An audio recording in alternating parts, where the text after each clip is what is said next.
Good morning, folks, wherever you are out there. Welcome. This is Joseph Barletta, and this is the Charge Life podcast where we discuss EVs and all things EV charging. So glad you could pull over and park with us today. Hey, let's get plugged in. Hey, look, today's episode is all about NEVI projects, basically contractor reporting requirements. If you're a geek and stuff, you'll basically be able to stay tuned and learn a little bit more about what the government is actually requiring from electrical contractors that are actually building out a lot of these EV charging infrastructure sites all across the U.S. So hey, look, before we begin today's episode, brought to you by Smart Charge America.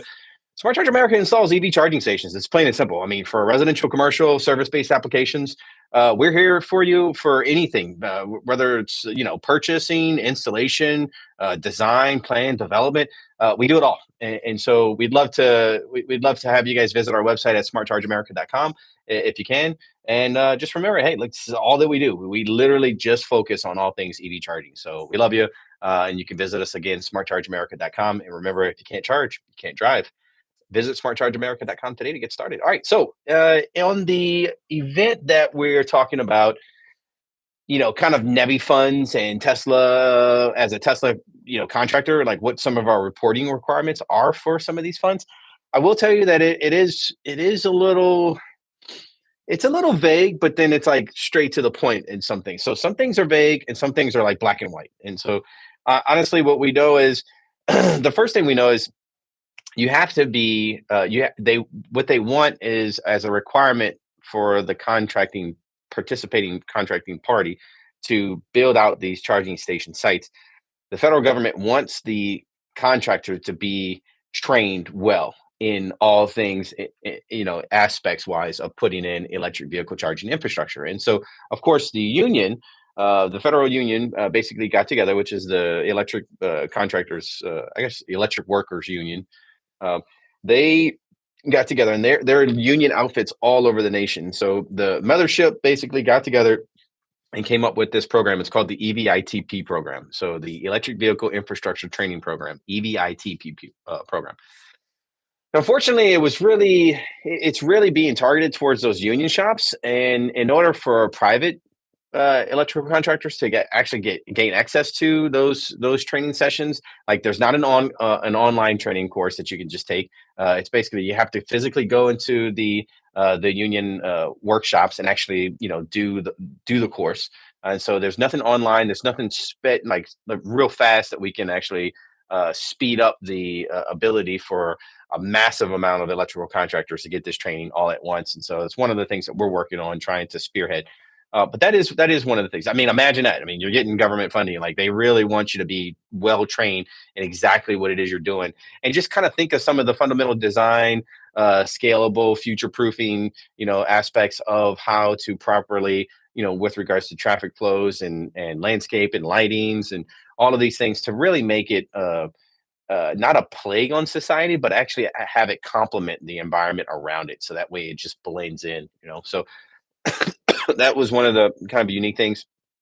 Also, if you look, they do want you to be a participating member in, an apprenticeship program. And what that means is that as an electrical contracting firm, whether you're a union-based electrical contracting firm or if you're a private-based electrical contracting firm, because there's only two. I mean, you're either private or you're in the union.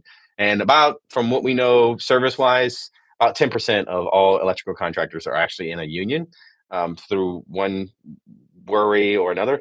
But other than that, let me see. Let's see here. Try to adjust some of the lighting on this bad boy. So maybe that's a little bit better. So all things being considered, I mean, you're either going to float in those two categories as an electrical contractor, and so. Being that 10% of the union firms out there are unionized, and we are kind of both what they call a double-breasted shop. So we are both union and we're private in the same sector. So we kind of have the best of both worlds, which is great.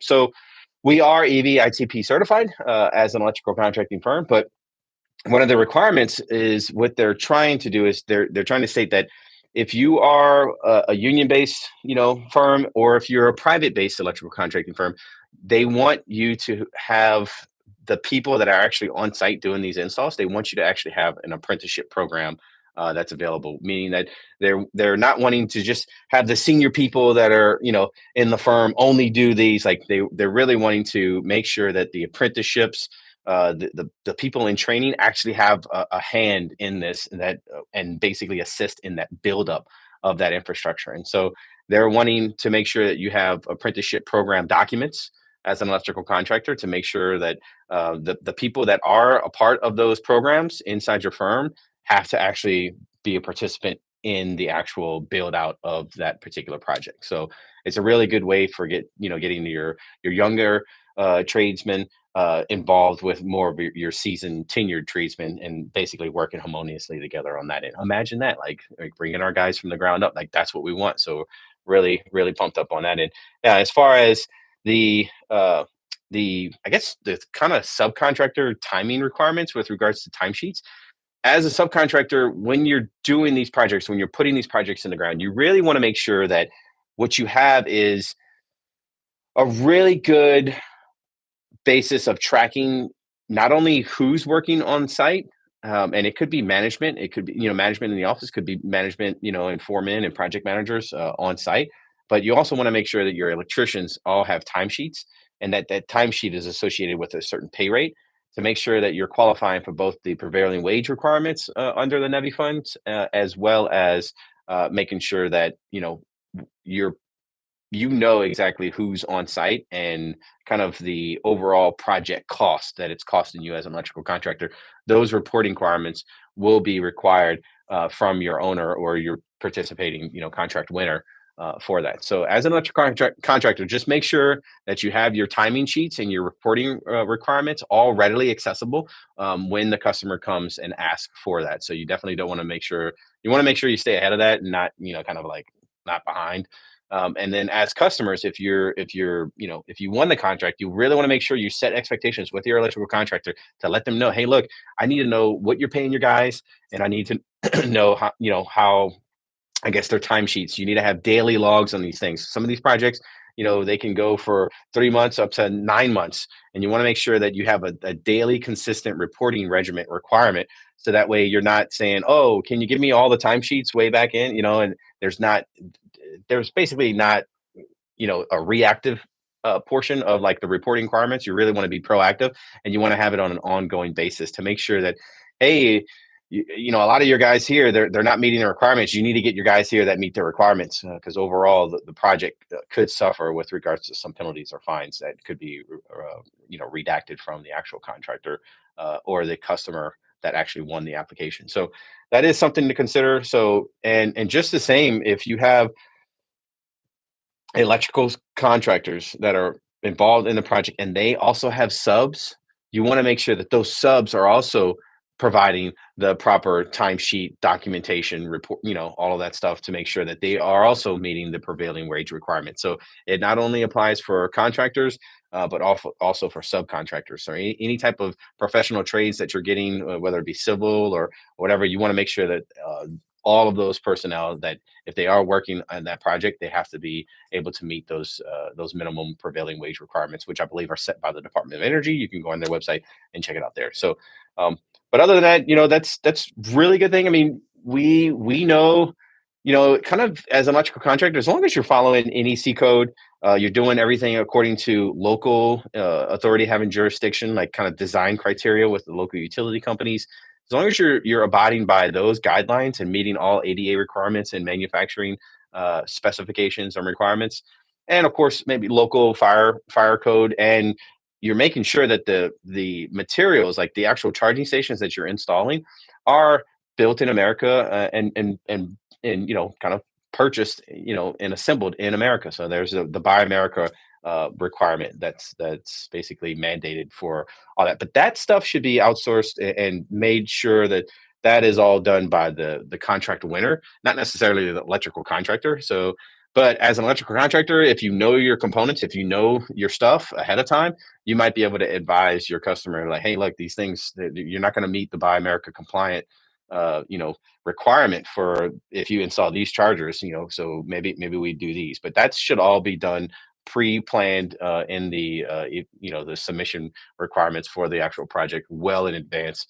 So as an electrical contractor, you shouldn't have to worry about that. But just know that the products that you are going to be installing should be built in America, and purchased in America. So that's it. That's NEVI compliance. I mean, if you see what we know of Tesla and the supercharging team, what we know from kind of tidbits on listening to other state-run Department of Transportation agencies, we're seeing that Tesla is actually a winner of about 50, a majority of these applications. Tesla has won, and then of course, maybe 45% or so are scattered across some of the big, larger commercial firms like the travel centers and the Loves and Flying J's and whatever fueling or other large type of corporations that want to drive business with regards to being a charging provider.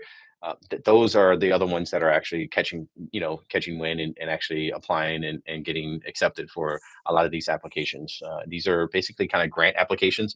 From what we know, the NEVI funds are paying up to about 80% of the cost on what it takes to build out this infrastructure. So if you're a company and you're wanting to get into the charging provider, DC fast charging, type of realm, this is a really good chance if you can properly plan ahead of time and make sure you have all of your records accounted for, that you can offset 80% of your costs. And what does that do as an investor? You drive down your deployment cost, and that allows you to reach a break-even point on your investment, which allows you to get profitability and a certain rate of return on your investment faster. And that's kind of the key of the game, right? So if you didn't have this 80% offset in pricing, it'd be a lot harder for us to be able to incentivize to putting this infrastructure actually in the ground as fast as we're seeing the deployment happening.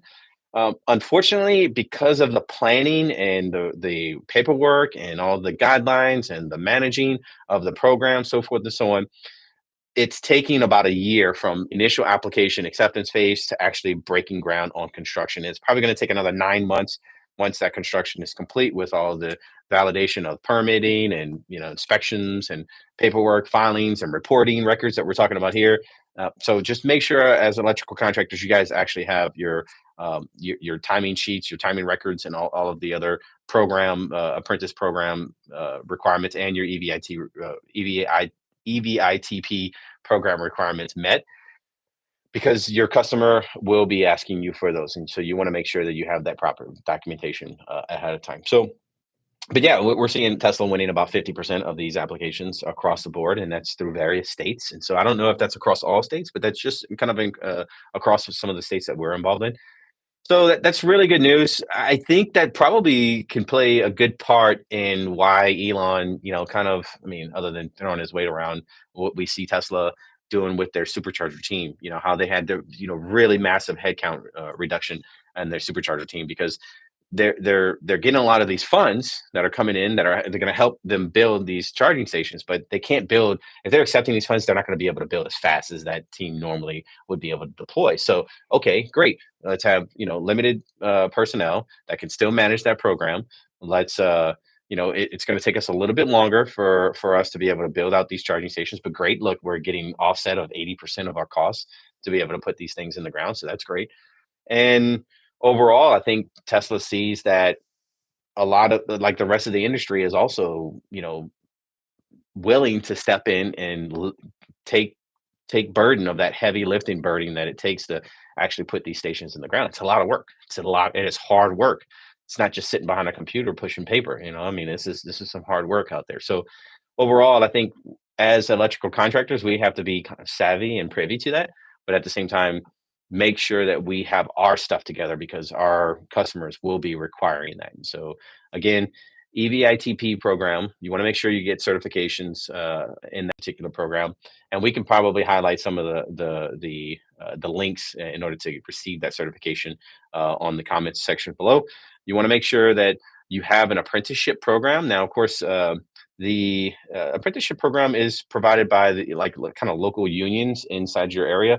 They should each have maybe a JATC or some sort of school or apprenticeship program that they have for some of their newer recruits, coming out of high school or out of college, to be able to get them into the professional trades. But also you have the EIC, which is your Independent Electrical Contractors Association, and they are really responsible for all the private based electrical contracting firms to get in there and really, train their guys, the right way on what it takes to be a really good professional trades in the electric trades. So get those, and then make sure your reporting requirements, that you have some pretty clean cut timesheets with regards to meeting that prevailing wage minimum requirements. And make sure, as an electrical contractor, if you do have to sub out some electrical trades or some other trades, underneath you, that you're also making sure that they're aware of that requirement, and they are also giving you the documentation under their umbrella, because you will be responsible for obtaining that. But other than that, like I said, yeah, Tesla, like, hey, look, we're okay with taking free money. Like, I'm pretty sure that's exactly what Tesla's angle is on that end. But on the reporting side, I think it's pretty good case to say that if you're an electrical contractor and you have your stuff together, this shouldn't be anything out of the ordinary for you to be able to pull timesheets on your guys, and just make sure that you have a spreadsheet or something where you're calculating all the personnel that are involved in the project, between your accounting staff, your admin staff, your project management staff, not necessarily your sales staff, but a lot of the managerial stuff. You want to make sure that you're also accounting for the time and their pay rates as well, and that they're meeting those minimum prevailing wage requirements for your actual site. So, yeah, I mean, look, contractor reporting requirements are essential, but they should be easy. Like I said, it should be nothing out of the ordinary, and it should be a real easy ask for your customer. Once they do ask that information, boom, you already have it there. I would be more gracious if you would be put in a position where you don't have to even worry about your customer asking for it. You just basically hand it over to them almost on a weekly basis. Like, here you go, we're done. Here you go. Almost have like a weekly closeout report that you're doing, or a monthly closeout report that you're doing, to be able to gather this information and deliver it ahead of time. So, yeah, I mean, look, other than that, it's been a really exciting past 2 weeks. We're supposed to be coming live with you all a lot more often. We're gonna try our best to do that, as kind of charging station, and charging news drops. One of the more recent things was, I believe, Alpatronics. I believe I'm saying their name right, Alphatronics or Alpatronics, out in Europe. They're partnering with Mercedes to bring their stations here in the U.S., which is huge. I mean, these guys are the heavy hitters out in Europe. They have really, really good unit. So we really can't wait to get our hands on that particular unit there. Flow Charging, they have managed to get their DC fast charging unit out. Massive units. These things are incredibly large. It's a no wonder that Tesla's able to move as fast as they actually move, because of the ability on their power electronics, and the way that they design their equipment. It leads to an easier installation experience for electrical contractors, but at the same time, just better site visuals. I mean, just how it complements the surrounding site, and the harmony between the vegetation, the landscaping, the concrete, and of course the stations. It just flows, instead of just like these giant big boxes on site, and there's several of them, and you can't see past one another. It just makes it look a little bit more condensed. Whereas Tesla does a really good job inside their design portfolio to be able to bring that together. And I believe that's gonna be it, to wrap up this section. I don't have any customer comments or complaint. This one is more of a niche video here, talking about the reporting requirements for electrical contractors, based on the NEVI funds. But in general, I think, as an electrical contractor, when you're presenting, I guess, and you're doing these projects, even if it's not for NEVI funds, you still want to be able to make sure that you're properly reporting, and making sure that you, as a certified electrical contractor, have these training requirements in kind of in your on your belt, basically, in your back pocket, in your briefcase, because that's only going to lead to bigger projects for you, more projects for you.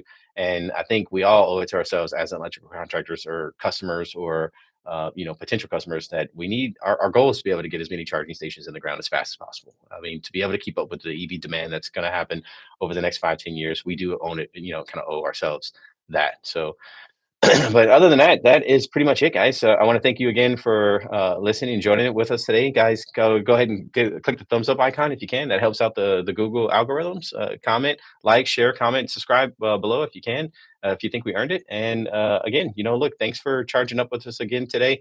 I can't really do this without you all, so definitely appreciate all the love and support. And remember, you can always find us at smartchargeamerica.com if you need us.